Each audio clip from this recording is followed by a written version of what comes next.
하나님 말씀은 신약성경 에베소서 5장 1절 2절 말씀입니다.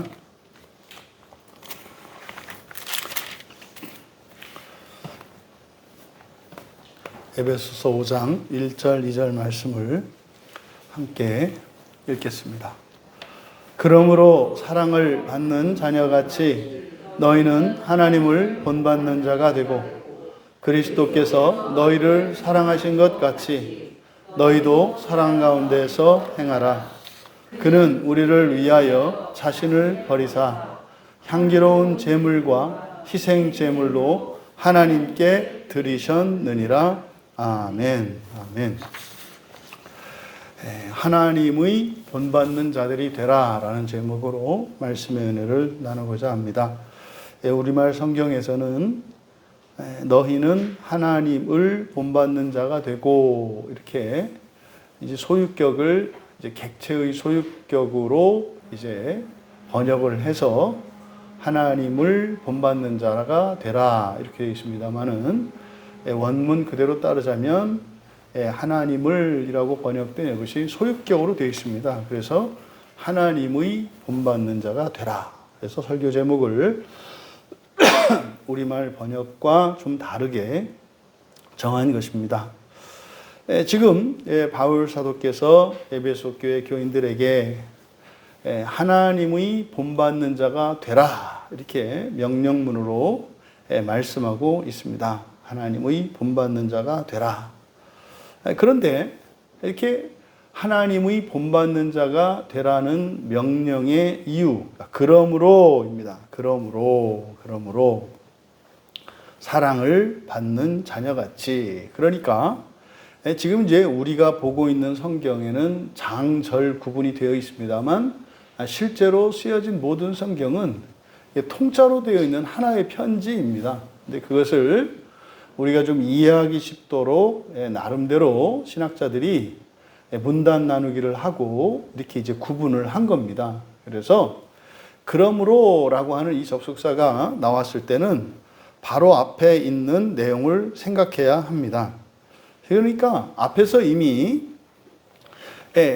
서로 친절하게 하고 불쌍히 여기고 서로 용서하기를 하나님이 그리스도 안에서 너희를 용서하신 같이 하라. 그러니까 하나님이 하시는 것처럼 하라는 거죠. 하나님이 하시는 것처럼 우리가 서로 용서하면서 살아가라. 우리가 지난 주일에도 또 오늘 나눔에서도 이야기를 했습니다만 기독교가 너무 이제 오해되고 있고 또 사실 우리가 조금만 생각해 보면 우리가 성경대로 신앙생활을 하고 있지 않다는 것을 금세 깨달을 수 있는 것이 있는데 그것이 뭐냐면 하나님은 우리를 구원하시려고 계시하시고 또 사람이 되어 이 땅에 오셨고 또 성경을 우리에게 주셨고 교회를 세우셨고 또 이러한 성례를 통해서 이런 구원의 방편들을 끊임없이 우리에게 제공하시는 겁니다. 그러니까 사실 기독교 신앙의 핵심은 구원이고요. 이 기독교 신앙에서 구원은 결과적으로는 부활을 의미하거든요. 그래서 기독교 신앙은 우리를 돕기 위한 겁니다. 살리기 위한 것이고 구원하기 위한 것이고 온전하기 위한 것이고 설사 구약 성경에서 나타나는 하나님의 진노와 이러한 무서운 것 같은 재앙을 내리시는 이런 일들 그것이 사실은 그 사건만 놓고 보면 그것이 굉장히 두려운 일이고 그래서 하나님을 무서워한다 이런 얘기를 합니다만 사실은 하나님이 그렇게 개입하지 않으시면 그 뒤에 일어날 일은 그것보다 더욱더 끔찍하고 비참하기 때문에 최소화하시는 겁니다. 근데 앞뒤를 빼고 그죠? 막 죽고 또 전염병에 걸리고 하는 이런 일들을 보고 그 사건을 보고 무섭다. 여러분 자기의 행위는 돌아보지 않고 자기의 행위의 결과가 무엇인지 생각하지 않고 그것에 대해서 하나님께서 행하시는 일들을 판단하는 것은 매우 어리석습니다. 여러분 예수님께서 바리새인들에게 가르쳐 주신 게 뭐였습니까? 사실을 판단하는 거. 사실은 시비를 가리는 거죠. 그러니까 이 사실을 판단하려면 처음과 끝을 알아야 된다. 그랬지 않습니까? 그러니까 어떤 행동이라 할지라도 앞뒤의 정황을 봐야 되는 거예요. 그 앞의 정황과 뒤에 있는 정황들을 보고 이것의 의미가 드러나는 거지, 앞뒤 얘기를 빼고 그것만 놓고 보면 안 된다 이 말이죠. 이게 이제 오늘날 그리스도인이 범하기 쉬운 거예요. 지금 당장 내가 겪고 있는 현재의 상황과 현실만을 가지고 행복과 불행을 점쳐요. 판단한다고요. 아, 나는 행복하구나. 아, 나는 불행하구나. 아, 이거는 매우 잘못된 거다 이 말이죠. 그래서 그 이전에 있었던 일들을 기억해야 하고, 또 지금 이 일들을 이후에 우리가 살아갈 삶과 연결 지어야 하는 거예요. 그래서 구약에 있는 하나님의 진노와 심판하는 것 같은 이런 행위조차도 사실은 무엇을 위한 것이다? 구원을 위한 것이다. 그리고요, 해를 최소화하기 위한 것이다. 이것을 잊으면 안 돼요. 어머니가 아들의 종아리를 쳐요. 지금은 그냥 신고해서 경찰서로 끌려가잖아요. 이거 굉장히 잘못된 법이거든요. 아니, 부모가 자녀를 치는데 회초리를 치는 것이 법에 어긋난다고요? 이게 말이 됩니까? 그러면 아이가 망가지는데 그냥 내버려 두라는 거예요? 아니, 그래서 고쳐야죠. 바로 잡아야죠. 그냥 내버려 둬서 이 아이가 뭐 사회 부적응자가 되고 폐인이 되고 악당이 되고 범죄자가 되는데 그냥 두라고요? 말로 가르치라고요? 아니, 말로 해서 될 것 같으면 부모가 자식에게 왜 회초리를 댑니까? 근데 그걸 법으로 막아요. 그럼 보세요, 여러분. 부모가 자녀의 종아리를 치는 것이 이게 인권 침해고 폭력입니까? 그러니까 이런 것들을 여러분들이 잘 판단하셔야 된다 이 말이에요. 그러니까 그거를 또 이제 신문에서 받아 쓰죠. 아, 요즘에도 저렇게 무식한 부모가 있나. 때가 어느 때인데 다 큰 아들의 종아리를 치다니. 그래가지고 이제 여론 재판해가지고 그 간음한 여인 되는 거 아닙니까? 아니, 그러면은 당신들이 내 아이를 책임질까요? 아, 그걸 우리가 책임 왜 져요? 아니, 그래서 내가 내 아이를 고치려는데, 어쨌든 그건 뭐 대개 사정이고, 그거 왜 때려요, 사람을? 여러분, 이게 무슨 인격적인 것 같고, 그럴듯해 보입니다만, 이것은요, 굉장히 약한 사탄의 음모입니다. 너무나 오랫동안 기독교의 이름으로 사람들이 죽고 죽이고 분열하고 미워하고, 여러분 2000년 교회의 역사 속에서 이게 끊이지 않았어요. 그러니까요, 조금만 생각해 보면은 이거 아니라니까요. 마치 이게 우리 일상생활에서 그런 거지 않습니까? 아, 이거는 부작용이 없는 약이래요. 에? 이건 뭐 천하의 명약이어서 만병통치약이래요. 근데 그 약을 먹고 막 여기저기 팍팍팍 죽어나가요. 그게 명약입니까? 아니잖아요. 아니, 만병통치약은 그만하고 막 피를 토하고 죽고, 머리가 깨져서 죽고, 가족 간에 원수가 되고 그러는데 그게 무슨 만병통치약이에요? 아니죠. 그러니까 우리가 그저 예수를 믿고 이렇게 교회 나오는 게 이게 기적 중에 기적이고 은혜 중에 은혜라니까요. 제정신 가지고는 우리가 예수를 믿을 수가 없어요. 가만히 생각하면. 그러니까 역사 속에서 얼마나 이 교회의 이 악이 얼마나 컸습니까? 그러니까 요즘 청년들이나 자녀들이 뭐 우리 민수만 하더라도 믿고 싶어도 확 안 믿어지잖아, 그지? 조심스럽지 않아? 너도 마음으로야 확 다 믿고 싶잖아. 아멘. 막 이렇게 믿고 싶지 않나? 근데 그 소경이 길을 가는 것처럼 조심스러운 게 있다고. 알 수 없는 두려움이 있고 알 수 없는 그런 조심스러운 마음이 들어. 그러니까 믿고 싶은 것도 진짜고 또 확 믿지 못하겠는 것도 진짜고, 그러니까 괴롭잖아.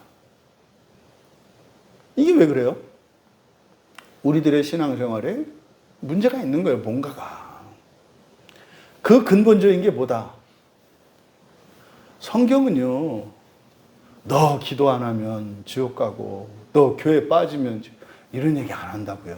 그러니까 여러분들이 오늘 교회에 나온 것이 복된 것이고 영광스러운 것이고 잘하고 지혜로운 것이지 나오지 않은 게 잘못한 것이거나 못하는 게 아니다 이 말이에요. 이게 비정상이에요. 이렇게 수요일처럼 모이는 게 비정상이에요. 근데 이때 비정상은 뭡니까? 보통 이상이라는 뜻이죠. 그러니까 학교에서 말하면 뭡니까? 우열반 나누잖아요. 그러니까 교회 나오는 사람들이 이게 우등반이거든요. 그러니까 여기서 예배를 잘 드리고, 그건 그 다음에 일단 여기는 우등반, 우수반 안에 속해 있는 거라니까요.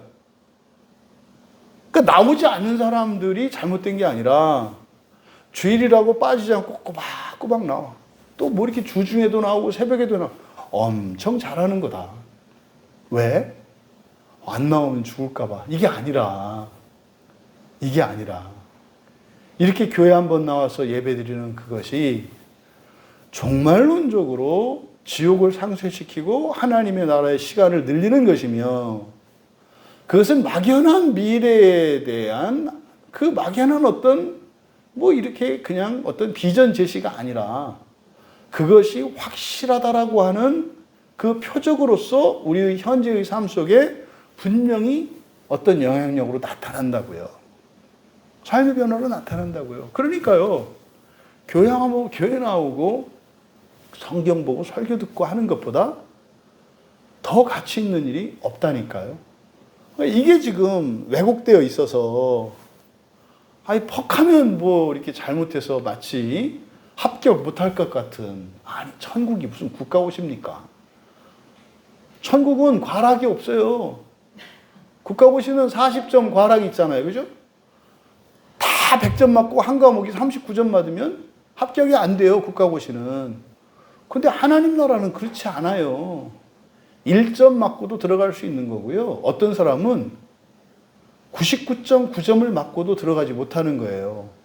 어떻게 들어가요? 오직 주의 은혜로만 들어가는 거예요. 그러니까 99.9%의 실력 믿고 까불다가는 그거는 하나님 나라에 들어갈 수 없는 거고요.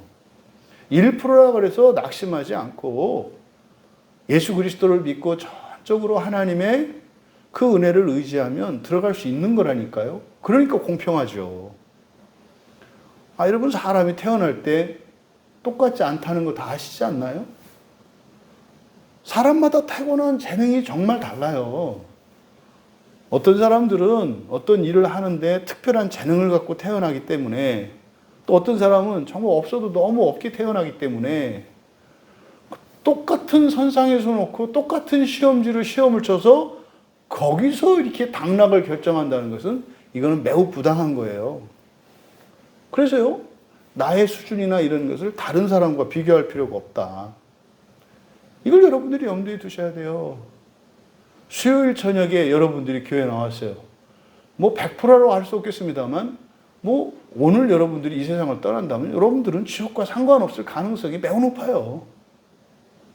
네, 매우 높아요. 왜? 아니, 수요일 저녁 이 시간에 교회에 나오셨잖아요. 그 자체가 믿음의 행동이고 소망의 행동이기 때문에 하나님이 그거 아시죠? 그런 겁니다. 그러니까 여러분들이 집에서 빠뜨리지 않고 경건의 일상을 지키고, 그 어려운, 그 없는 시간 중에 피곤한 가운데 그렇게 은혜를 추구하고 살아간다면 지옥 가기 어려워요. 여러분들이 어떻게 살아왔든, 여러분 현재의 수준이 어떠하든 그것과 상관이 없어요. 왜요? 우리는 하나님의 나라에 들어가는 것은 오직 은혜로 들어가는 것이기 때문에, 공로와 능력은 오직 예수 그리스도의 십자가의 보혈로 인한 것이기 때문에 없는 자도 완벽하게 있는 자가 되게 하시고, 그게 십자가의 능력이에요.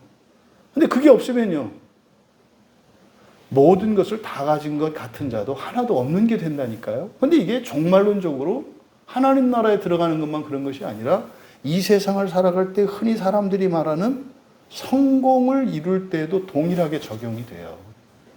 이걸 기억해야 한다고요. 거기에 기본적인 전제가 뭐다? 성실의 원칙이에요. 성실의 원칙. 각 개인의 형편에 따라서, 각 개인의 수준과 상황에 따라서 성실을 전제로 하는 거예요. 그러면 그것이 좀 모자라고 턱없이 부족하다 할지라도 하나님의 은혜로 이 세상 사는 동안도 성공할 수 있는 길이 있어요. 이게 은혜의 삶이라니까요. 이걸 기억하셔라. 그래서 우리가 바로 앞에서 서로 돕고 잘못해도 믿어주고 기다려주고 죄와 그 사람을 이렇게 분리하고 하는 이러한 일들, 이렇게 살아가는 거잖아요. 이게 뭐예요?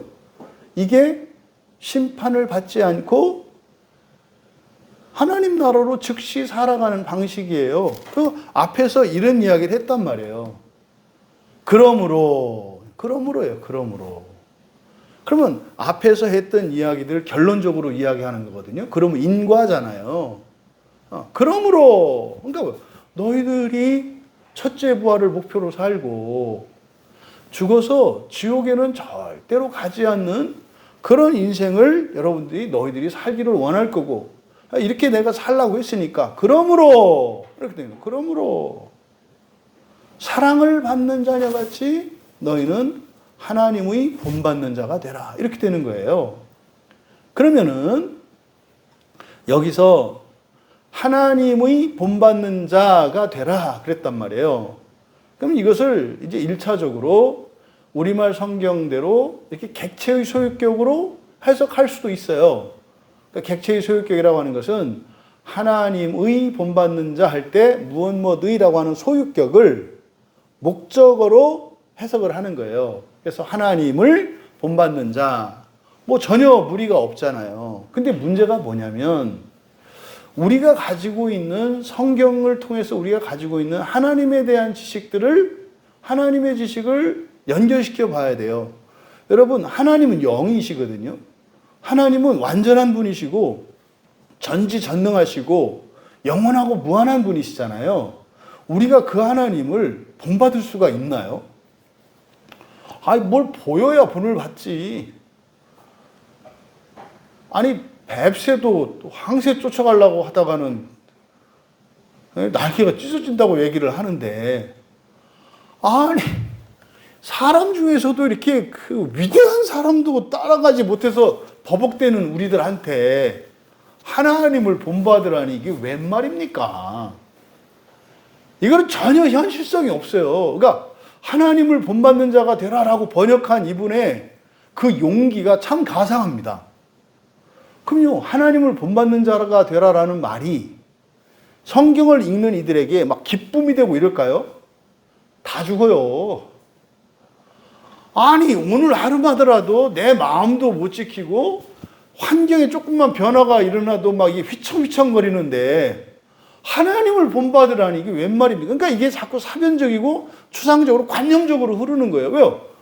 도저히 할 수 없는 거를 하라는 거예요. 마치 여러분들어 하늘을 날아다니는 독수리를 본받아라 이렇게 얘기한단 말이에요. 그러면은 뭐 날개가 없는 우리가 독수리처럼 날라는 얘기는 아니군, 이렇게 꺾을 거 아니에요 이미. 왜요? 절대로 나는 것은 불가능하잖아요. 사람이 뭐 비행 물체를 이런 기계를 이용하지 않고 말이에요. 이건 불가능한 일이잖아요. 그러니까 이게 뭐예요? 직설법이 아니라 어떤 은유처럼 느껴진단 말이에요. 그러니까 하나님을 본받는 자가 되라라고 해석을 해서 말씀하는 순간 듣는 우리들은요, 이것을 있는 그대로 받아들일 수가 없다고요. 왜? 불가능한 거니까. 그래서 이거는 객체의 소유격으로 해석하기에는 무리가 있다. 아니, 지금 서로 싸우고 지지고 볶고 지금 난리난 교회 교인들인데 그냥 똑바른 신자가 되라, 이거는 뭐 아멘이죠. 아, 근데 여기서도 지금 난장판인데 무슨 갑자기 하나님이에요. 그러니까 이제 사람들이 이상하게 산으로 가고 어디로 가고 혼자 막 이렇게 개인 신앙으로 빠지는 거 아닙니까? 그러니까 현실과 전혀 맞지 않는 의미가 돼요. 하나님을 본받는 자가 되라라고 하면. 그래서 이것을 속격은 그대로 소유격을 보는 거예요. 소유격이라고 하는 것은 본받는 자는 본받는 자인데 누구의 본받는 자? 하나님의. 그러니까 하나님의 소유라는 뜻이죠. 하나님께 속한 본받는 자가 되라. 그러니까 여기서 바울 사도께서 하나님의 본받는 자가 되라라고 하는 것은 두 가지 의미예요. 첫째 의미는 뭡니까? 너희들은 뭐가 되라? 본받는 자가 되라는 거예요. 본받는 자가 되라는 거예요. 본받는 자가 되라. 그런데 본받는 자가 되는데 우리 혼자 하는 게 아니에요. 우리는 누구에게 속해 있어요? 하나님께 속해 있단 말이에요. 그러니까 하나님께 속해서 본받는 자가 되라는 의미인 거죠. 여기서 우리가 알 수 있는 것이 첫째 부활을 목표로 살아가는 사람들의 특성을 뭐라고 할 수 있다? 본받는 사람들이다. 본받는 사람들이다. 그러니까요, 날마다 배우고 새로워지기를 원하는 사람들이다. 라는 것을 우리에게 가르쳐 줘요. 여러분, 사람은 지속적으로 변모되어 가야 하는 존재인 것을 알 수 있어요. 그래서요, 첫째 부활을 목표로 아니면은 교회 다니지 않고 예수 믿지 않은 사람들은, 그리고 성공적인 그런 사람들은 자기 나름대로 어떤 목표를 세우고 공부하고 끊임없이 자기를 개발하고 변화시켜 가잖아요. 그럼 되잖아요, 세상에서도. 예? 세상에서도 공부하고 또 따로 또 다른 사람들은 놀 때 자신은 그 시간에 무엇을 배우기 위해서 시간을 투자하고 돈을 투자하고 애를 쓸 때 사람이 더 능력 있는 사람이 되어서 대접을 받잖아요, 세상에서도. 하물며 첫째 부활을 위해서 살아가는 그리스도인이 어떻겠는가? 착각한단 말이에요, 사람들이. 특히 오늘날. 그거 가지고 맨날 고민해요. 우리나라에서 인기 있는 외국 목사님들 조심하셔야 돼요. 그러니까 우리나라에서 인기 있는 목사님들은 그분들의 신학이 건전하고 이게 바라서가 아니라 서점에서 책 잘 팔릴 것 같아서 하는 거예요. 여러분, 진리는 말입니다. 항상 낯설고요. 익숙하지가 않아요. 그런 책은 잘 팔릴 수가 없어요. 그러니까 출판사에서 정말 어떤 특별한 사명을 갖고 번역하기 전에는 이런 대형 출판사에서 그리고 이렇게 대량으로 유통되는 이런 유명한 출판사에서 만들어내는 책들은요, 사실은 이미 거기서 우리는 짐작해야 돼요. 사람들은 유명한 출판사에서 나오는 책을 신뢰하는데 유명한 출판사에서 나오는 그 책은 이미 알조예요. 가시는 다 빼냈다고요. 그런 게 있으면 작가에게 요구해요. 그 가시 빼라고. 행여라도 사람들이 걸릴까 봐. 우리나라에서 사람들이 많이 알고 있고 따르고 책도 많이 사보고 하여튼 외국 목사님들 하여튼 우리나라 사람들이 다 먹여 살려요. 우리나라에서 다 팔아주는 것 같아, 책을. 그걸 막 교회에서 막 또 읽으라고 또 권해주잖아요. 권장서서 그래가지고. 존 메가더 목사님 다 아시죠? 워낙 유명하니까. 조심하셔야 돼요, 그분. 조심하셔야 돼요. 이 종말관이나 부활이나 구원에 대해서 이렇게 건전하지 않은 생각을 갖고 계세요. CBS에서 미국에 있는 목사님들하고 영국 목사님에서 그 토론 시간이 있었어요, 이렇게. 구원에 대해서. 그랬더니 존 메가더 목사님 얘기를 하는데, 제가 깜짝 놀랐어요. 아니, 그런 거요. 예수님이 이미 십자가에서 다 이루셨기 때문에 우리는 율법을 지킬 필요도 없고, 그거 지키려고 하는 율법주의자다.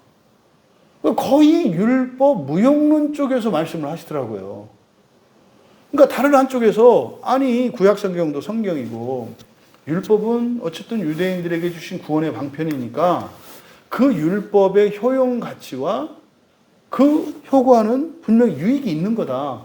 근데 존 메가더 목사님은 그 말을 이렇게 율법주의로 듣더라고요.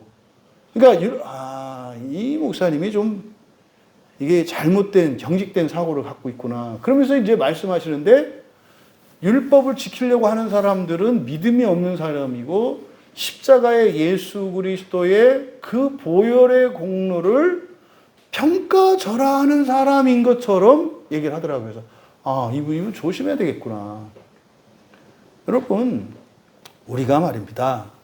지금 제 얘기가 아니잖아요. 바울 사도께서 하나님의 본받는 자가 되라 라고 할 때, 이 본받는 자라고 하는 이것은 첫째 부활, 심판을 거치지 않고 지옥을 거치지 않고 즉시 부활할 수 있는 그 목표를 가지고 살아가는 사람들, 이 사람들이 사랑을 받는 자녀다 이 말이에요.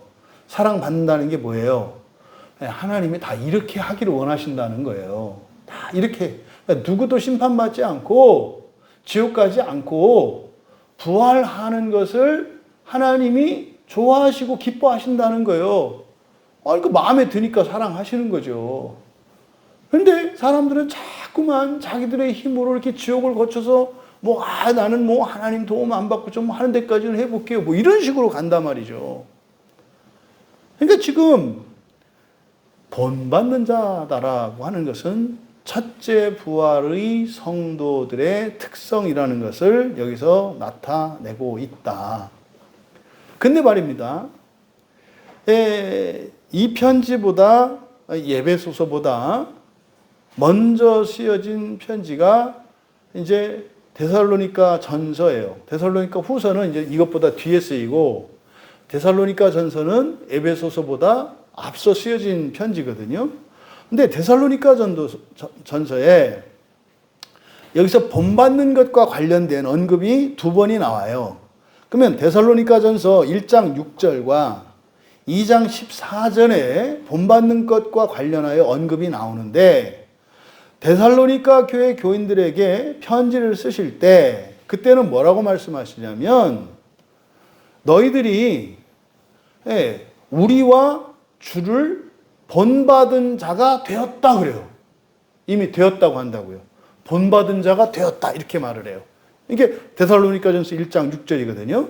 너희는 많은 환난 가운데에서 성령의 기쁨으로 말씀을 받아 우리와 주를 본받은 자가 되었으니 이렇게 말을 해요. 또 2장 14절에서도 형제들아 너희가 그리스도 예수 안에서 유대에 있는 하나님의 교회들을 본받은 자가 되었으니, 그러니까 이미 뭐예요? 본받았다라고 얘기한다는 말이에요. 그러니까요, 본받으며 살아가는 삶은 바로 첫째 부활의 소망을 가지고 살아가는 신자들의 삶의 정체성을 나타내는데, 그래서요, 어떤 목표를 세우고 본받으면 날마다 더 높은, 더 새로운 목표로 바꾸어가며 끊임없이 본받아야 가는 것임을 말씀한다 이 말이에요. 그러니까요, 우리의 목표는 어디겠습니까? 사실은 우리의 목표는 그리스도의 아들의 형상이죠. 사실은 장성한 분량에 이르는 거죠. 장성한 분량이 뭐겠습니까? 딱 예수님 닮는 거죠. 그래서 성경의 시작에서 사람의 창조에 대한 하나님의 그 계획이 창세기 1장 26절에서 28절에 걸쳐 나오잖아요. 사람은 하나님의 형상대로 지음을 받아요. 형상을 따라서. 그러니까요, 사람의 최종적인 목표가 하나님의 형상이라는 것을 알 수 있어요. 근데 하나님은 영이셔서 우리가 하나님을 닮을 수가 없다고요. 본받을 수가 없단 말이에요. 그럼 거기서 우리들은 많은 것을 얻어낼 수 있게. 그러면은 볼 수 없는, 보이지 않는 하나님이 보이는 하나님으로 오시겠네? 이거 알 수 있는 거예요.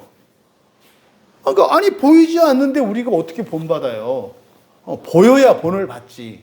그러니까 사실은 창세기 1장에 나오는 사람 창조 계획에 대한 하나님의 계시를 통해서 창조주 하나님이 우리가 인식할 수 있도록 어떤 형태로든지 보여주시겠네? 라는 것을 우리가 알 수 있다 이 말이에요. 이게 창조 섭리예요. 사람에 대한 창조 섭리가 하나님의 형상대로 지어서 결국은 하나님과 똑같은 닮은 자 되게 하는 것이 하나님의 뜻이죠. 그래서 그거를 바울 사도께서 로마서 8장 29절에서요. 그렇게 이미 정했다 그래요. 하나님이 미리 아신 자들을 그 아들의 형상을 본받게 하기 위하여 미리 정했다. 그러니까 그 아들의 형상을 미리 본받게 해요. 그 아들의 형상이 뭐예요? 우리의 형상이에요. 우리의 형상을 따를 때 우리의 형상이 바로 그 아들 예수 그리스도시다 이 말이에요. 그래서 골로새서 1장 15절에서 예수님이 보이지 않는 하나님의 형상이라고 얘기한다고요. 그러니까 우리가 어디까지 닮아가야 돼요? 그러니까 우리가 닮는 목표는 누구예요? 그리스도라고요. 그러니까 결국 여기서 본받는 자라고 했을 때 본받는 자가 되라라고 했을 때 이건 뭡니까? 그리스도하고 완전히 일치되는 것을 목표로 삼고 가라는 거예요. 어느 정도 됐다고 멈추면 안 된다는 거예요. 데살로니가 교회가 일정 부분에 있어서 됐죠. 됐죠. 그런데요, 그리스도는 아니잖아요. 그래서 우리 이름이 뭡니까? 그리스도인 아닙니까? 그리스도인이 뭐예요? 그러니까 그리스도와 똑같은 자가 되기 위해서 살아가는 사람들, 그 정신 나간 사람들이죠. 이게 그리스도인이란 말이에요. 그리스도인. 이 말씀을 지금 하고 계시는 거죠. 사실은 지금 이 말씀은 앞에 4장 13절에서 하셨던 말씀을 반복하는 겁니다. 에베소서 4장 13절에 보면 우리가 다 하나님의 아들을 믿는 것과 아는 일에 하나가 되어 온전한 사람을 이루어 뭐라고 그랬어요? 그리스도의 장성한 분량이 충만한 데까지 이르느니 이거 그리스도가 되는 거예요. 예수 그리스도가 되는 거예요. 이것을 지금 여기서 다시 한번 반복하고 계신 거죠. 상기시키는 거예요. 여러분들의 목표는 누구를 본받는 거라고요? 예수 그리스도를 본받는 거라고요. 얼마만큼이요? 100%. 100%. 근데 그건 우리가 그렇게 될 수 있어요? 없어요? 없어요. 그것은 주님께서 하시겠다는 약속이 있다고요. 근데 그 약속이 성취되어지는 것은 순차적으로 된다 이 말이에요. 1등부터 꼴찌까지 있다 이 말이에요. 그러니까 여기서 사랑받는 자녀는 뭐 하는 거예요? 1등 하는 자녀예요. 1등 하는 자녀. 경주에서 면류관을 받는 자녀. 그럼 뒤에는 다 안 주느냐? 아니요. 1등을 목표로 살라 이 말이에요. 1등을. 근데 이 1등은요. 달리기를 잘해야 되고 힘오셔. 아니다. 그런 얘기가 아니다. 이때 1등은 뭐예요? 다른 사람들보다 잘하는 것이 아니라 성실하게 자기의 일상을 지키며 본받는 자로 살아가는 거예요. 그러면 1등이에요. 그러면 1등이에요. 이것을 지금 여기서 말씀하는 거죠. 그래서 이 본받는 자가 되는 것과 관련해서 히브리서 6장 12절에도 한번 언급이 나오는데 약속들을 게으르지 아니하고 믿음과 오래 참음으로 말미암아 약속들을 기업으로 받는 자들의 본받는 자가 되게 하려는 것 그래요. 여기도 전부 다 소유격으로 쓰이고 있어요. 전부. 그러니까 우리말 성경은 전부 목적격으로 해석하고 있거든요. 데살로니가전서 1장 6절도 우리와 주를 본받은 자. 데살로니가전서 2장 14절에서도 하나님의 교회들을 본받은 자. 그럼요, 하나님의 교회들을 본받는 게 뭐예요? 아니라고요. 교회 안에 속해 있는, 그러니까 본받는 자는 본받는 자인데 중요한 것은 뭐예요? 속해 있는 게 중요하다고요. 예수 그리스도 안에. 그래서 하나님 안에 속해서 본받는 자가 되어야 하고 또 뭐예요? 우리와 주 안에서 본받는 자가 되어야 하고 하나님의 교회에 속해서 본받는 자가 되어야 된다고요. 여러분 보세요. 본받는 사람들이 교회만 있는 게 아니에요. 교회 밖에도 있다니까요. 교회 밖에 있어요. 아니 지금 뭐 석가모니 닮으려고 하는 사람들이 얼마나 많아요. 네? 마호미도 닮으려고 하는 사람들이 얼마나 많아요. 그러니까요. 교회 안에 주님 안에 우리 안에 하나님 안에서 본받는 게 중요하다니까요. 왜요? 잘못돼도 바로잡아 주시니까. 근데 바깥에서는요. 있는 그대로 심판하시니까. 이게 중요하다고요. 지금 한국교회에서 되게 존경받는 존경받으면 안 되는데 존경받는 외국 사람이 하나 있어요. 그 가장 대표적인 게 간디라고요, 간디. 간디는 인종차별주의자에다가 남녀 이 성차별주의자에다가 특권의식과 아주 고약한 사람이에요. 아동 성애자에다가. 예? 이 얘기했다가 옛날에 누구한테 시험 들었어요. 자기가 제일 존경하는 게 간디인데 지가 간디보다도 못하면서 막 간디 욕하는. 간디를 욕하는 게 아니라 그 사람은 교회 안에 있는 사람이 아니에요. 교회 안에 있는 사람이 밖에 있는 사람이라니까요. 그러면은 그게 뭐 못됐다. 아니요. 교회 안과 밖의 차이는 뭡니까? 교회 안에는 그리스도의 중보 안에 있어요. 그러니까 좀 잘못돼도 문제가 없다고요. 요 안에 있으면. 밖에 있으면 어떻게 돼요? 잘못된 건 잘못된 것에 대해서 정확하게 심판을 받아야 된다니까요. 그래서 이걸 이야기하는 거예요. 간디가 저보다 한 100배는 1000배는 더 훌륭할 거예요. 근데요, 간디 말 듣는 것보다 제 말 듣는 게 더 나은 거예요. 왜요? 저는 교회 안에 있고 그분은 교회 바깥에 있기 때문이에요. 그래서요, 하나님의 미련한 것이 사람의 똑똑한 것보다 낫다.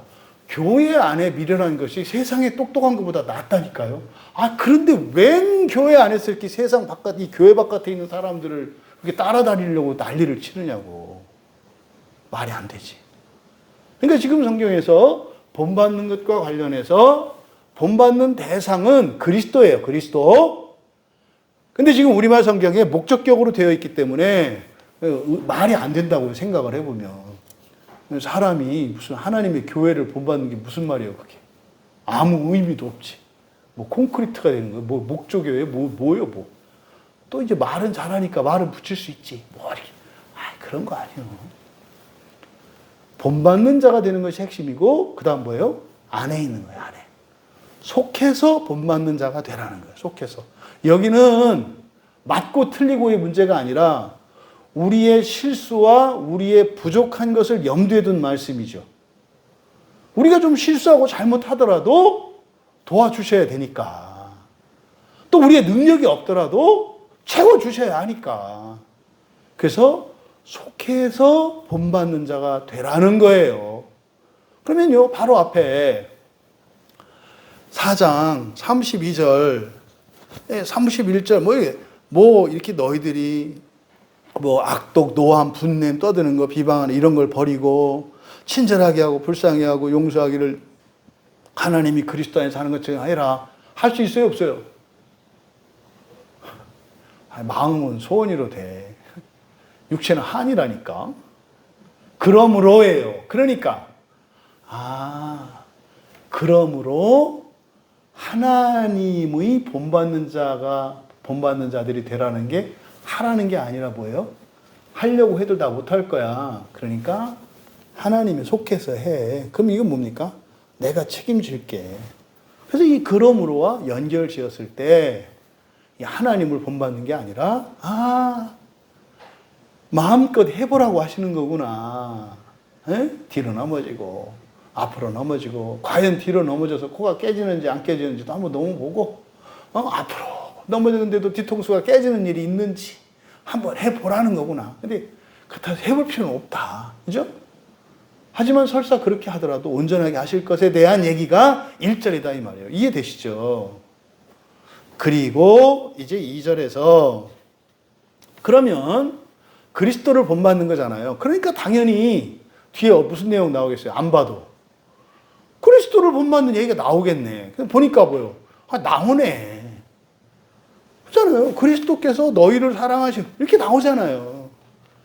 그러니까 우리가 본받을 수 있는 것은 사람으로 오셨던 하나님, 예수 그리스도예요. 우리가 어떻게 성령을 본받고 성부 하나님을 본받아요. 그러다가 귀신 들리지. 응? 우리가 본받을 수 있는 것은 예수님밖에 없어요. 성경이 예수님에 대해서 써 있다니까요. 구약 성경에서도 오늘 나눔할 때도 그 얘기했잖아요. 성경이 창조가 뭘로 시작해요? 그리스도의 모형을 창조하는 것으로 시작한다고. 빛이 있으라 할 때 그 빛이 뭐예요? 그리스도의 모형이라니까요. 또 첫째 날에서 여섯째 날까지 창조 세계를 만드신 거, 이 세상 자체가 뭐의 모형이에요? 그리스도의 모형이라니까요. 그러니까 창세기 1장의 성경의 시작이 누구로 시작해요? 그리스도로 시작해요. 그래서 성경의 끝도 뭐로 끝나요? 그리스도로 끝나요. 그리스도의 모형으로 하나님이 세상을 창조하셨다. 그리스도에 속히 오시옵소서 완성이잖아요. 그거 주님이 완성할 거예요. 그 얘기잖아요. 그래서 안에서 본받는 게 중요하다. 안에서. 네? 이 얘기죠. 그러니까 이제 2절에 그리스도가 나오는 거예요. 그러니까 기다렸던 말인 거잖아요. 이렇게 이해하고 보니까 안 봐도 뒤는 그리스도가 나오겠네. 보니까 나왔어. 이럴 때 재밌는 거죠. 아, 진짜네? 이런 거죠. 아, 나도 거의 성경 쓰는 사람하고 비슷한가 봐. 뭐 이렇게 되는 거죠. 자연스럽게. 그러니까요. 그리스도께서 너희를 사랑하신 것 같이 너희도 사랑 가운데서 행하라. 그는 우리를 위하여 자신을 버리사 향기로운 제물과 희생 제물로 하나님께 드리셨느니라. 여기서는 우리말 성경에 행하라 이렇게 돼 있어요. 행하라. 이게 이제 행하라라고 하는 것이 이게 페리파테오입니다. 페리파테오는 뭐라고 했습니까? 이게 주변을 이렇게 도는 거라 했잖아요. 뱅제. 이게 뭐? 이게 운명이거든요. 운명이고 팔자예요. 나는 가본들 그 이상 못 가요. 옛날에 지구가 이렇게 평평하고 말이죠. 저 바다 끝에 저 수평선 저 넘어가 무한한 낭떠러지라고 생각했어요. 꼭 지옥에 대한 생각이죠. 지옥은 영원히 올 수 없는 것. 그렇죠? 똑같은 그 세계관을 반영하는 거예요. 그러니까 고대와 중세의 세계관, 저 수평선 너머는 무적행이야. 거기 떨어지면 못 와. 그러니까 지옥도 그렇게 생각을 한 거예요. 하면 못 와. 못 오긴 뭘 못 와. 한 바퀴 뺑 돌더만. 그러니까 지옥이 뭘 나오긴 못 나오긴 뭘 못 나와. 그리스도도 갔다 오셨다더만. 그잖아요. 그러니까 이런 세계관은 신관과 신앙관의 영향을 받는 거예요. 그럼 이 페리파테오라고 하는 것은 둘을 다루는 거야. 지식과 자기의 그 한계 안에서 사람들이 살아요. 이거를 운명이라고 하고 팔자라고 하잖아요. 그러니까 이 페리파테오가 직역하면 주변을 두루 그 둘레를 주변을 걸어 다닌다는 거예요. 이게 뭡니까? 사람들이 아침에 눈 뜨면 출근하고 일하러 갔다가 마치면 집에 와서 일하고 뭐 하고 주말에 뭐 하고. 이게 페리파테오. 그러니까 이 페리파테오는 은유적으로는 사는 거예요. 사는 거. 이 페리파테오. 그러니까 여기서요.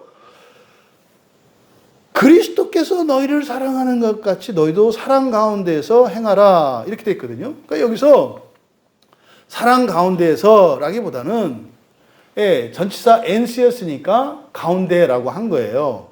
그리고 가운데라고 하면 안 되죠. 전치사 영어의 in은 가운데라는 뜻이 아니라 안이잖아요. 안. 가운데는 다른 말이죠. 안에와 가운데는 저도 지금 우리 예배당 안에 있잖아요. 가운데 아니잖아요. 전혀 이건 다른 얘기예요. 그런데 헬라어 전치사 n은 장소를 나타낼 때, 시간을 나타낼 때는 어디 안을 나타냅니다만 이것이 도구와 수단으로도 쓰인다. 그래서 의로 그때 이때는 살아가는 거니까 살아가라 그랬으니까 사랑 가운데 이렇게 하는 것보다는 어떻게 하는 게 더 좋겠어요? 사랑으로 살라는 거예요. 사랑으로 살아가라. 사랑으로 살아가라. 그러니까 우리가 닮아야 할 게 뭐라는 거예요? 사랑으로 살아가는 거다. 그러면 그리스도께서 지상의 생애를 바울 사도는 뭐라고 정의하는 거예요? 사랑으로 사신 삶이라고 얘기한 거예요. 죽기까지 사랑하셨다. 죽기까지 복종하셔서. 그러니까 예수님이 이 세상에 오셔서 흔히 말하는 자기 비하. 그렇죠? 지상의 공생애. 이것이 사랑으로 사신 것이라고 말씀하는 거예요. 여기서. 그러니까 너희를 사랑하신 것 같이 너희도 사랑으로 살아가라 이 말이에요. 사랑으로 살아가라. 그러니까 여러분 이 사랑으로 살아가는 거 그리스도처럼 그리스도가 사랑하신 것을 잘 나타내는 데가 빌립보서 2장 8절이에요. 빌립보서 2장 8절이 하나님의 뜻을 따라 사람의 모양으로 나타나서 자기를 낮추고 복종하시고 십자가에 죽으셨다고 얘기해요. 이게 그리스도가 우리를 사랑하신 거예요. 근데 그 원인은 하나님의 뜻이었잖아요. 하나님의 뜻에 순종한 거였잖아요. 근데 그 순종한 내용이 뭐예요? 자기를 비우시고 낮아지신 거예요. 하나님이 사람으로 낮아지신 거라고. 목자된 사람이, 목동이 뭐가 되는 거예요? 양이 돼야 되는 거다 이 말이에요. 그럼 또 양은 뭐가 되겠어요? 양의 밥이 돼야 되겠지. 또 양의 밥은 뭐가 되겠어요? 뭐 그릇이 돼야 되겠지. 이게 낮아지는 거예요, 낮아지는 거. 그리스도가 우리를 사랑하시는 방법의 첫 번째가 낮아지시는 거예요. 그리스도가 우리를 위하시고 우리의 주님이신데 실제로는 우리보다 낮은 자처럼 사세요. 이게 우리를 사랑하신 방법이라는 것을 필립보서 2장 8절 말씀을 통해서 알 수 있어요. 낮추시는 거. 그리고요, 얼마만큼? 십자가에 죽기까지예요. 십자가에 죽기까지. 이게 뭡니까? 죽을 때까지. 그러니까 이거는 변함없는 절대적인 사랑이에요. 네? 낮추고 변함없고 절대적인 사랑이에요. 그러니까 상대방의 태도 변화나 무엇에 따라서 변하는 게 아니라 그냥 뭐예요? 나는 사랑하기로 작정을 했고 그냥 사랑하는 거지. 반응을 하든 말든 그냥 사랑하는 거지. 이게 우리를 사랑하신 방법이에요. 보세요, 예수님. 제자들이 말 안 듣고 엉뚱한 짓 하고 배신하고 도망가고 전혀 상관이 없잖아요. 그냥 사랑하시잖아요. 그냥 사랑하시잖아요. 변하지 않잖아요. 또 하반절에 그는 우리를 위하여 자신을 버리사 향기로운 제물과 희생 제물로 하나님께 드리셨느니라 이렇게 되어 있는데 여기서 그대로 직역하면 그리스도께서 향기로운 향이 되기 위하여 이렇게 돼요. 향기로운 향이 되기 위하여 자신을 향이 되기 위하여 자신을 하나님께 예물과 희생 제물로 내어드린 것처럼 이렇게 돼요. 내어드렸다 그래요. 그러니까 뭐가 되기 위해서? 여기서 왜 향기로운 향이 되기 위하여라고 했을까요? 이거는 제사법을 알아야 되죠. 제사법을 드릴 때 하나님이 받으시는 향기를 향기롭다고 해요. 근데 그게 뭡니까? 완전히 싹 태우는 거예요. 번제를 말하거든요. 그러니까 지금 여기서 2절의 하반절에서 얘기하는 것은 뭐냐면 번제물로 내어주신 것을 말해요. 그러니까 번제가 의미하는 것은 전적인 헌신이거든요.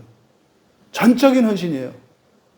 번제의 의미가. 태워서 드리고 그리고 거기서 고기를 먹지 않잖아요. 번제물은. 완전히 태워서 하나님께만 드려요. 그러니까 전적인 헌신이에요. 하나님께만 드려. 그러니까 다른 제물들은 제사장들이 먹는다고요. 또 제사를 드리러 간 헌제자도 먹는다고요. 근데요, 번제물은 안 그래요. 완전히 다 태워서 향기로 드려요. 그때 이 향기를 향기로운 향기라고 말을 해요. 하나님을만을 위하여 드리는 거기 때문에. 그러니까 지금 2절의 하반절은 번제로 드리는 번제물을 이야기하는 겁니다. 여기서 앞에 지금 우리말 성경에서는 그냥 제물과 희생제물 이렇게 되어 있잖아요. 여기서 앞에 제물이라고 한 것은 정확하게는 그냥 예물입니다. 예물.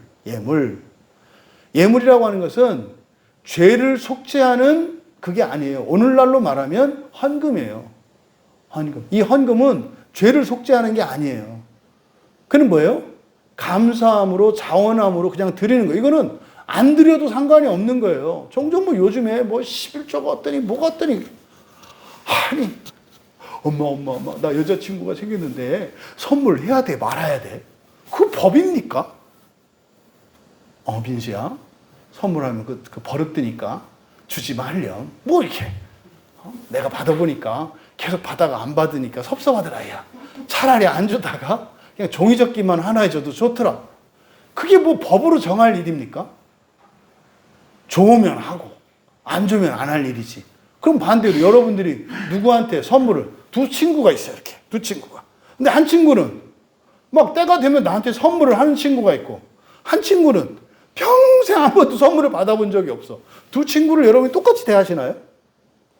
그렇지 않잖아요. 나에게 선물을 준 친구는 어떻게 해요? 선물 하지 않아요? 여러분들이 무슨 때 되고 이럴 때 선물 많이 받는 분들은 많이 준 사람들이에요. 딴 거 없어요. 뭐 사람이 좋고 이게 아니라 많이 준 사람은 많이 받아요. 그 받으려고 이렇게 주면 안 되지만 많이 받는 사람은 이전에 더 많이 줬다고. 그런 거예요. 그러니까 그러면 하물며 사람도 누구한테 선물을 받으면 선물로 되갚는데 하나님은 그거 안 할까요? 그러니까 헌금하는 거는 법이 아니에요. 이 땅의 것으로 하나님께 선물을 드려서 하나님의 것으로 선물을 받는, 그러니까 이거를 이렇게 거래로 하면 안 돼요. 받기 위해서 하는 게 아니라 동기는 기쁘고 자원하는 마음으로 감사하는 마음으로 해야죠. 근데 설사 받기 위해서 하더라도 경험적으로 보면 주세요. 그렇게 하더라도 준다고. 그 경험한 사람들은 그래서 어떻게 해요? 선물 무지하게 해요. 받아본 사람들은. 그래서 하는 거죠. 그래서 여기서 예물과 재물이에요. 그래서 그냥 우리말 성경대로 재물과 희생재물 하면 안 된다고요. 희생재물이라고 하는 것은 속죄를 위한 재물을 말하는 것이고, 앞에 있는 재물이라고 번역한 이 단어는 그냥 프로스포라, 그러니까 향하여 드리는 선물이에요. 그냥 선물입니다. 선물, 예물 이런 거거든요. 그러니까 예물과 희생재물로 드렸느니라. 그러니까요, 예수님은요 단지 우리의 죄만 속죄해 주신 게 아니라 뭐예요? 우리의 선물도 되어 주셨어요. 그러니까 예수 그리스도라고 하는 선물을 받으신 하나님이 우리에게 뭘 줘요? 하나님 나라를 주시는 거예요. 우리가 크게 선물을 했잖아. 예수를 선물로 드렸으니 하나님이 어떡하시겠어? 나라를 통째로 줘야지. 그러니까요, 하나님의 나라를 주지 않을 수가 없어. 왜? 예수 그리스도가 우리의 선물이 되어졌으니까. 단지 속죄물로만 죽어주신 게 아니에요. 우리의 선물도 되어주셨다고 얘기를 한 거예요. 그러니까 이게 지금 십자가 사건을 이야기하는 거잖아요. 근데 그 십자가 사건의 의미가 우리를 위한 선물이 되어주셨고, 우리를 위한 전적인 헌신이 되어주셨다는 말씀을 하는 거죠. 그러니까요, 예수님의 사랑은 여기서 알 수 있는 게 대속적인 사랑이에요. 나를 위한 사랑이 아니라 뭐예요? 오직 너만을 위한 사랑이에요. 너만을 위한 사랑. 그리고요, 아낌없는 사랑이에요. 아낌없는 사랑. 그리고 자신은 책임과 의무와 고난만 감당하고 열매는 순전히 우리에게 준 사랑. 받을 땐 좋았는데 줄라니까 깝깝하지. 이게 사실은 부모들의 자녀를 향한 사랑이잖아요. 부모들이 잔소리하고 뭐하고 다 누구를 위한 겁니까? 그냥 자식 잘 되라고 하는 거잖아요. 근데 요새 문제가 이제 부모들이 이게 바뀌어서 이게 설명하기가 어려워. 이제 가면 갈수록 부모들이 야, 네 인생은 네 거고 내 인생은 내 거지 뭐 이렇게 하는 판이라 이제 이런 설명도 못해 이제는. 에? 뭐 우리 피차 서로 각자 인생 살지 않았어요. 뭐 이렇게 가니까. 근데 옛날에 안 그랬잖아요, 그죠? 전 뭐 자주 이렇게 말씀을 드립니다만, 그 뭐 제가 7, 8살 때 그게 그렇게 왜 인상적이었는지. 예? 그 태안 저작거리에서 지금 생각하니까 그분이 한 40대 후반 됐는데 어린 나이 때는 왜 이렇게 할머니처럼 보였는지 지금 생각하니까 한 40대 후반이었던 것 같아요, 그 아주머니가. 그 옛날에 가시 이렇게 치마 한 겹, 두 겹, 세 겹, 한복 입. 전 또 시골이고 여러분들 이 도회지 분들이어서 또 안 몰라. 옛날에 다 한복 입었거든요, 여성들. 그럼 치마가 여러 개예요, 이렇게 막. 이렇게 막 올리면 속바지가 나와요. 속바지 보면은 이제 바느질로 만든 주머니가 나와, 속바지 이렇게. 예? 거기서 이렇게 뭐 꼬깃꼬깃 돈을 꺼내는데, 예? 그 전방에 가면 그 하얀 유리병에 그 박하사탕하고 십리사탕이 이렇게 담겨 있거든요. 그러면 이제 집에까지 보통 오가는 길이 기본 4km, 뭐 8km, 10km 막 이렇게 된단 말이에요. 그럼 이제 가야 되는 길이 심심하잖아요, 그죠? 그러니까 이제 갈 때 그 심리사탕. 맛도 없고, 그 깨지려고 했다. 이빨이 깨지는 딱딱한. 그러니까 안 녹지. 그러니까 심리가 가지. 그 이론의 두 개인데, 그 할머니가 이렇게 딱 봤을 때 심리사탕 살라고 그 전방 앞에 쓴 게 뭐, 딱 이렇게 어린 내가 봐도. 꺼냈다가 그걸 보다가 집어 넣었는데, 왜 그렇게 내 마음에 남았는지 그게. 뭔지도 모르고. 그러니까 제 평생에 어머니 사랑하면 그 아주머니의 그 동전 그게 생각나요. 아, 1원이구나. 그 1원. 그때 10원도 아니지. 1원이지, 1원. 그 심리사탕 1원에 2개 했었거든, 이거. 근데 그거 아마 사서 드시려고 옛날에 종이돈이었잖아요. 그쵸? 다 종이돈이었다, 그렇게. 그러면 이렇게 했다가 넣는 그거 보면서 그때는 뭔지 모르지만 제 뇌리에 딱 박혔는데 크면서 그게 자식을 향한 엄마 사랑이라는 걸 깨닫게 되는 거예요. 아, 그 사탕 하나도 아들 생각나고 딸 생각나서 안 드신 거구나. 저한테 그렇게 이해가 되는 거예요. 그러니까 그 심리사탕 하나, 50전짜리 그 심리사탕 하나도 함부로 먹지 않고 자식한테는 2원짜리 알사탕을 사주는. 자식한테는 막 통 큰 엄마. 자기 자신에게는 눈깔 사탕 하나도 먹지 않는 엄마. 저는 거기에 이게 사랑으로 느껴지거든요. 예수님의 대속의 사랑이 그거예요. 왜 예수님이 나는 머리 둘 것도 없고 나는 너희들 다시 만날 때까지 포도주도 안 마시고 하늘나라에 있는데도 포도주 안 마신다고 그랬잖아요. 너희들 없이 나는 일체의 어떤 즐거움도 취하지 않겠다는 거예요. 예수님, 하나님 많이 우십니다. 비 오는 게 예수님 우는 거 맞는 것 같아. 어떤 즐거움도 취하지 않는다는 거예요. 뭐 할 때까지? 우리가 아프지 않을 때까지. 우리가 편안해질 때까지. 예수님 절대로 취하지 않게. 이게 예수님이 우리를 사랑하신 방식이셨다고요. 그러니까 모든 유익과 자유와 편안함과 사랑과 권능은 우리한테 다 주시고 나쁘고 더럽고 추하고 아프고 힘든 것은 다 가져가시는 이게 우리를 사랑하신 예수님의 방식이었다고 얘기를 한 거예요. 여러분, 버겁습니다. 근데 중요한 건 뭡니까? 그렇게 되기를 원하셔야 돼요. 왜 그렇게 하라고 하시는 거라고요? 지옥 가지 말고 첫째 부활할 수 있도록.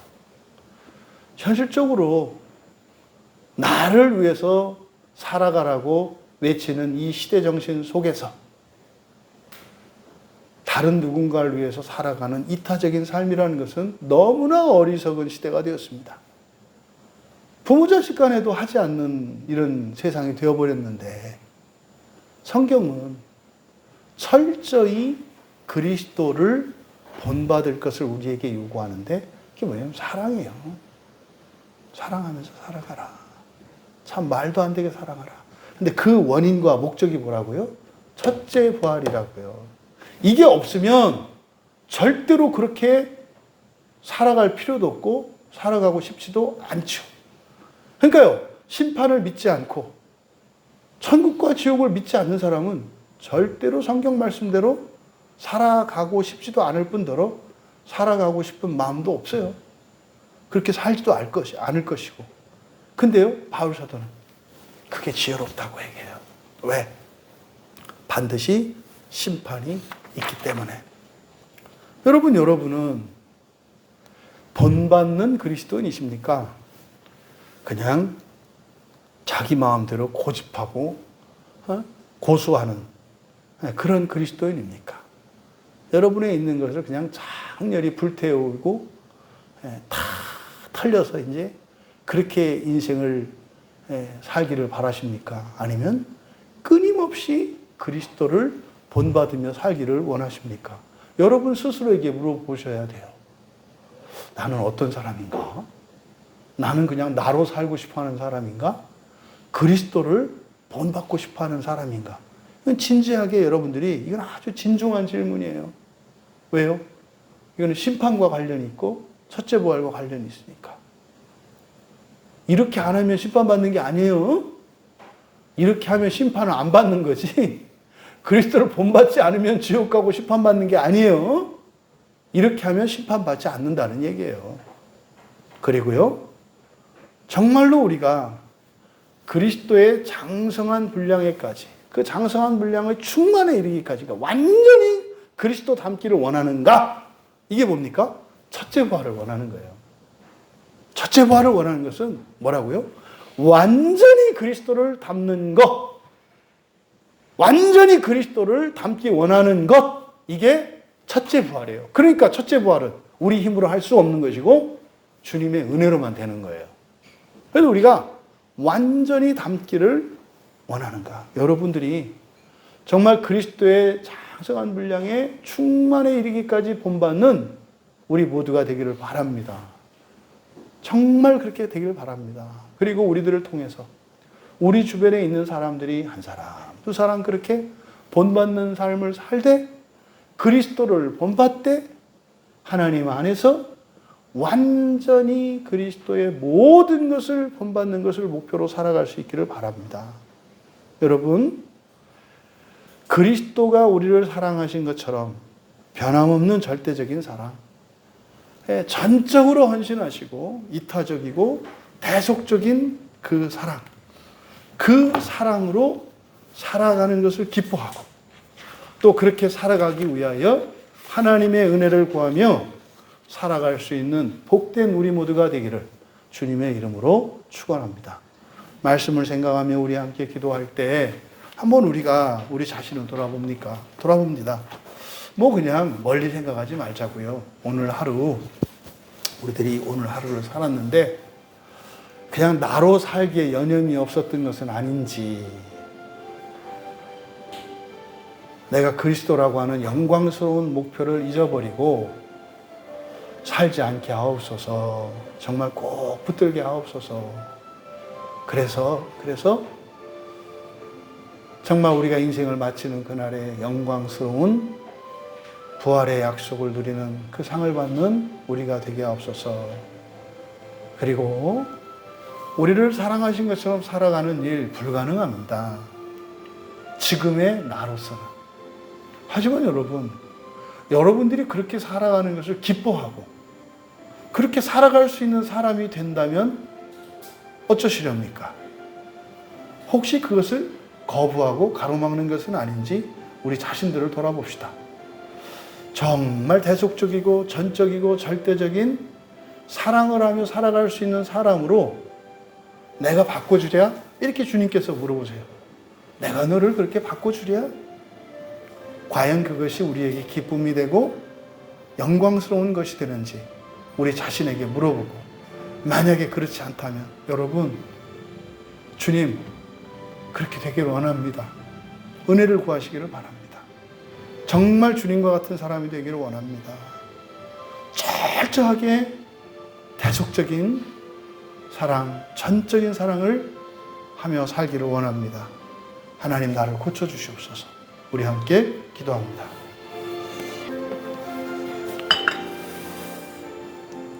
사랑의 하나님, 하나님의 본받는 자들이 되기를 원합니다.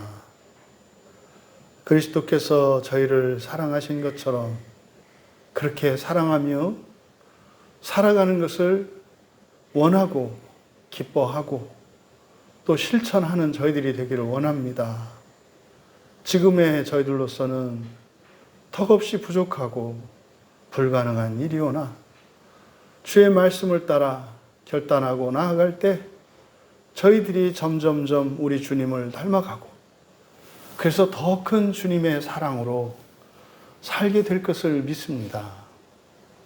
현재의 자신의 어떠함에 낙심하거나 자책감을 가지지 않게 하시고 창조하신 하나님의 능력으로 없는 사랑도 있게 하시며 없는 능력도 있게 하시고 저희들의 전 인격을 새롭게 하실 우리 주님을 믿고 의지하며 또 우리 예수 그리스도를 가르쳐 주시기 위하여 우리 안에 오셔서 항상 우리와 함께 하시는 성령 하나님을 의지하며 하나님이 주신 성경 말씀을 따라 그렇게 우리 주님을 본받는 자 다 되게 하여 주시옵소서. 감사하며 예수님의 이름으로 기도하옵나이다. 하늘에 계신 우리 아버지여, 이름이 거룩히 여김을 받으시오며 나라에 임하옵시며 뜻이 하늘에서 이루어진 것 같이 땅에서도 이루어지이다. 오늘날 우리에게 일용할 양식을 주옵시고 우리가 우리에게 죄진 자를 사하여 준 것 같이 우리의 죄를 사하여 주옵시고 우리를 시험에 들게 하지 마옵시고 다만 악에서 구하옵소서. 대개 나라와 권세와 영광이 아버지께 영원히 있사옵나이다. 아멘.